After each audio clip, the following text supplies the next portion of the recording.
तो नमस्कार।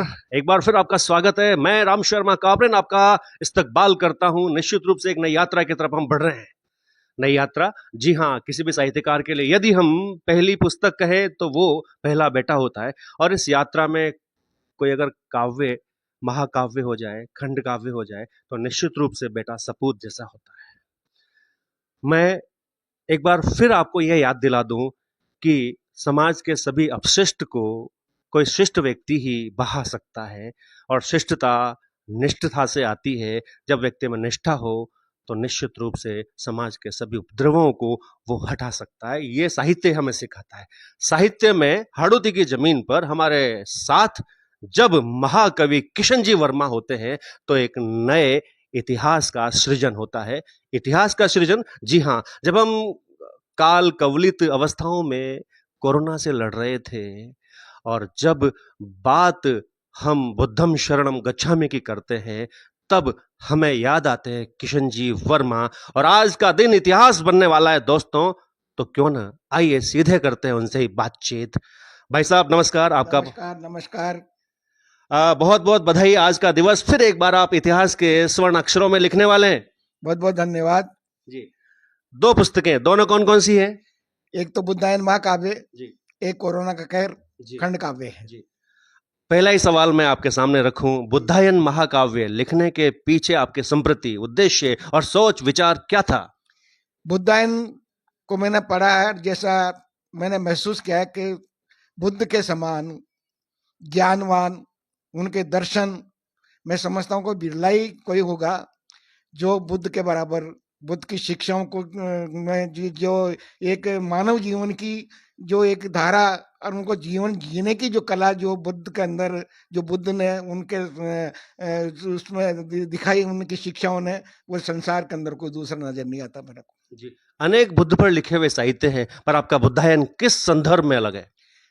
मैंने बुद्धायन की, भगवान बुद्ध की, उनका जन्म से लेकर के और निर्वाण, महानिर्वाण तक का पूरा उसमें वो वर्णन किया है, जिसमें उनकी शिक्षा है, अष्टांगिक मार्ग है, पंचशील सिद्धांत है, 10 शील है, वो सारों का वर्णन इसके अंदर किया है।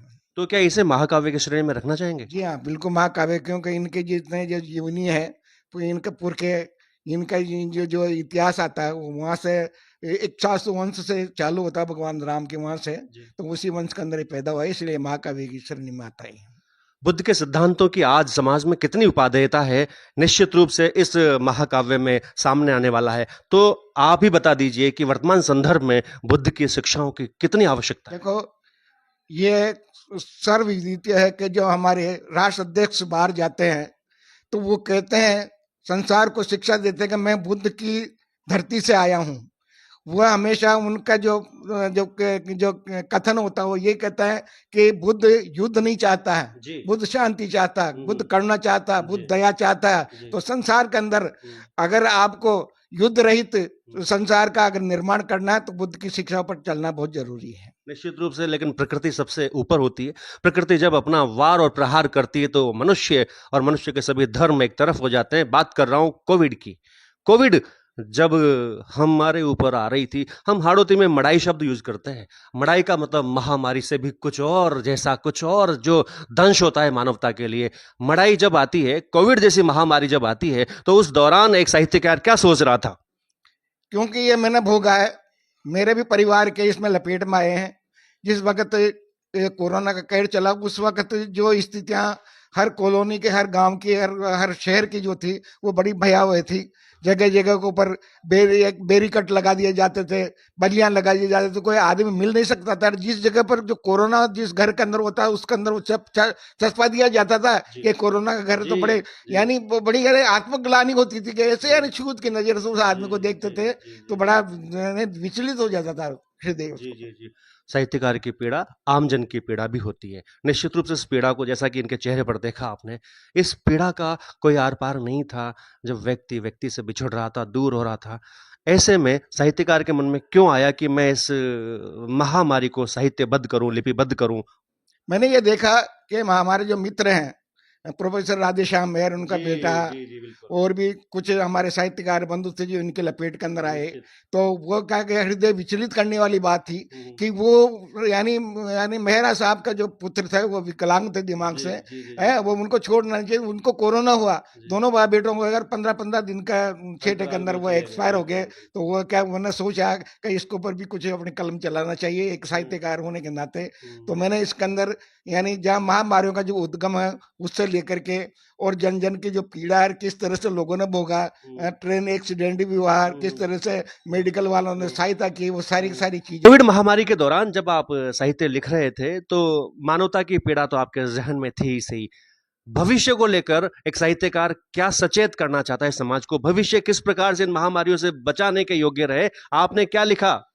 मैंने ये देखा है कि इस तरह की जो महामारियां हैं उसके अंदर एक तो आदमी के अंदर संवेदना होना बहुत जरूरी है।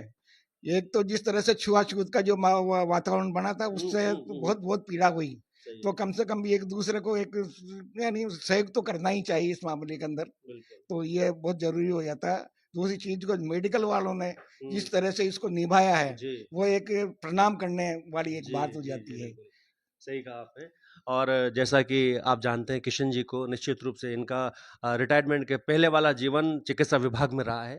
इन्होंने चिकित्सा विभाग की संपूर्ण पीड़ाओं को अपने अंदर जिया है, न सिर्फ जिया है बल्कि साधना के स्तर तक लेकर गए हैं। चिकित्सा विभाग उस वक़्त जद्दोजहद कर रहा था। निश्चित रूप से मैं भी आपके सामने एक प्रमाण हूँ। तीनों वेव्स में जब मैं ड्यूटी कर रहा था तो मानवता जब क्रंदन कर रही थी तो मेरा मन आहत था। इसी पीड़ा को जब साहित्यकार लिपिबद्ध करता है, पुस्तक में आबद्ध करता है तो एक नया स्वरूप सामने आता है। अंतिम संदेश दोनों पुस्तकों को लेकर क्या देना चाहेंगे? देखो बुद्ध की शिक्षा के ऊपर तो चलना बहुत जरूरी है। बुद्ध ने छुआछूत को दूर यानी दूर किया है। जी। दूसरी चीज उन्होंने जाति के भेदभावों को मिटाया है। और उनकी जो शिक्षा है कि आपो दीपो भव, हुँ, हाँ हुँ, हुँ, आपो दीपो भव बहुत जरूरी है। शिक्षा बहुत जरूरी है। हुँ। अंधविश्वास से छुटकारा बुद्ध ने दिलाया, दया करुणा का पाठ पढ़ाया संसार के अंदर। तो बुद्ध का आज के समय के अंदर बुद्ध के शिक्षाओं पर चलना आदमी का बहुत ही जरूरी है, संसार का बहुत ही जरूरी, इसमें सबों की भलाई है। जी। आत्मदीपो भव या फिर कहें कि बुद्धं शरणं गच्छामि के संपूर्ण समरस भाव को अपने साहित्य में जब कलमबद्ध व्यक्ति करता है तो निश्चित रूप से केंद्र में समाज होता है। सामाजिक ताने-बाने को बुनने वाले ये साहित्यकार थे हमारे सामने श्रीमान किशन जी वर्मा। बहुत-बहुत धन्यवाद साहब बहुत आपका। बहुत